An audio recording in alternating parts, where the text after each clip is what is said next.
Hiểu không?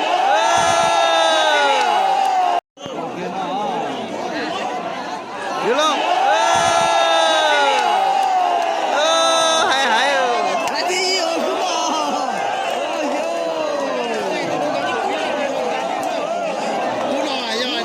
Cái này tụi nó tự nhiên bập bẹ. Cái chỗ là cho nó tự nhiên con sông sát tụi nó nè. Khu nó cái gì khu e cái kia thế. Lấy chỉ số con sông to cho cổ xe cổ chi ha. Là ít khu.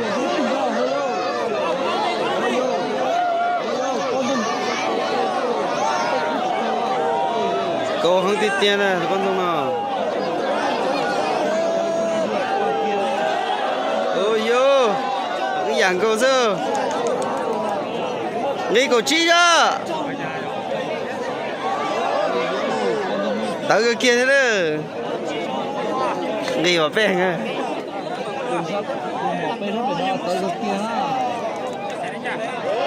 Ôi yo, cho cái cũ nè. Ôi yo, cho cái cũ. Ăn cái kia lên nè. Nó dùng gì thế nè. Tiết tia. Cho kia một bè ông đi.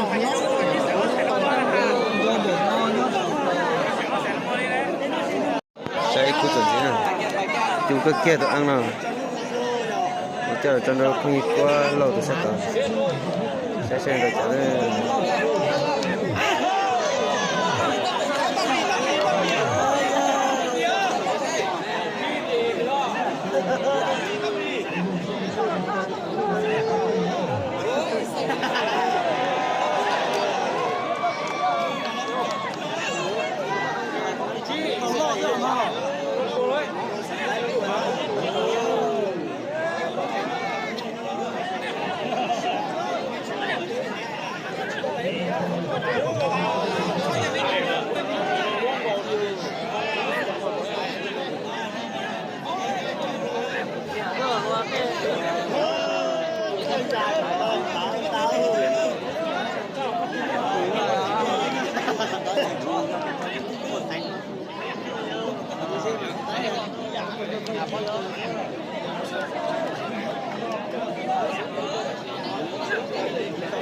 Cái kia sẽ mạnh trâu nhỉ?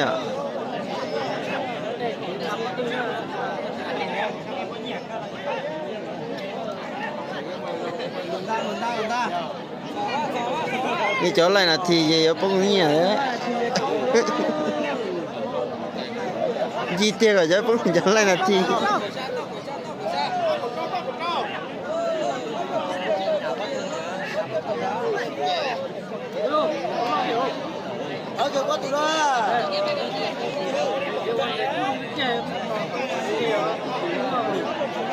Gì thế thì tiền. Cái pha ma kia trong mình. Cái pha ma hả? Cái pha ma kia trong mình. Lỗ nhỏ ấy là.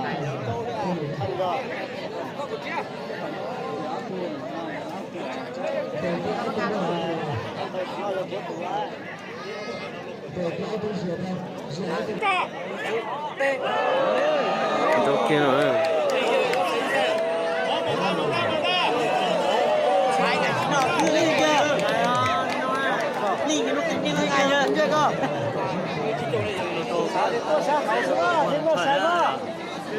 Có từ từ dân.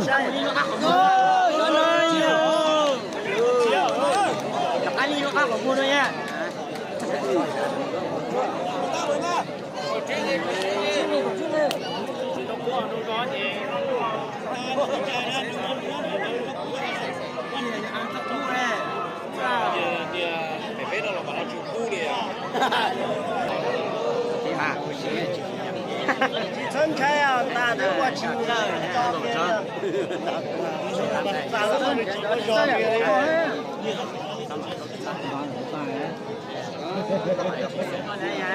Trên đảo có táo à? Ăn có táo à? Đây là.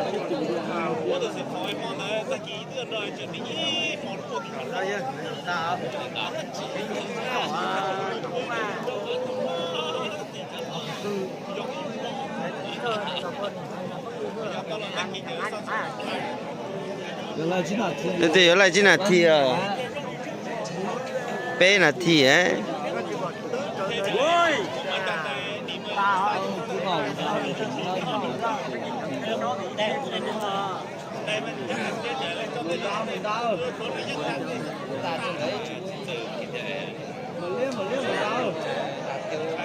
？nhỏ rồi lo con tả nó nhỏ rồi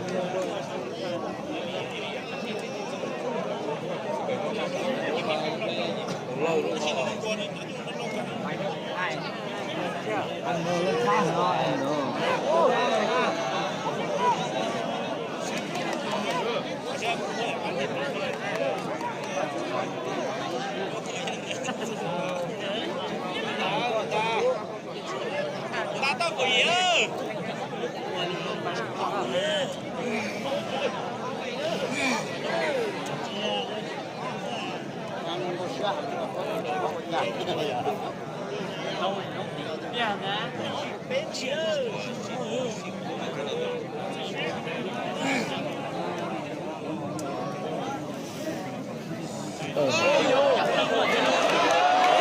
nè yên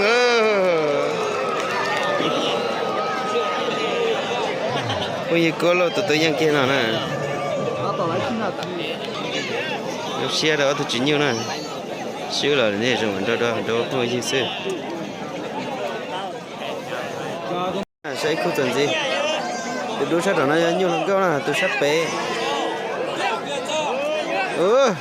hàng ta đâu kia nó cá rồi nhưng có sự này ở đây thì chỉ sẵn đâu chỉ sẵn đâu hàng à cái này rộng đâu sẽ có nhiều mê thế tôi liên mà cứ luôn đặt ta này chỉ mà chỉ sống chơi cái này nè tôi thì nó mà chưa như thay thế nè chỉ trong cái kia nè thế sẽ phần đôi chà ta tôi chưa như thay thế nè phải to cái gì tí hàng ta phải to cái gì lá nhiều thôi cũng mà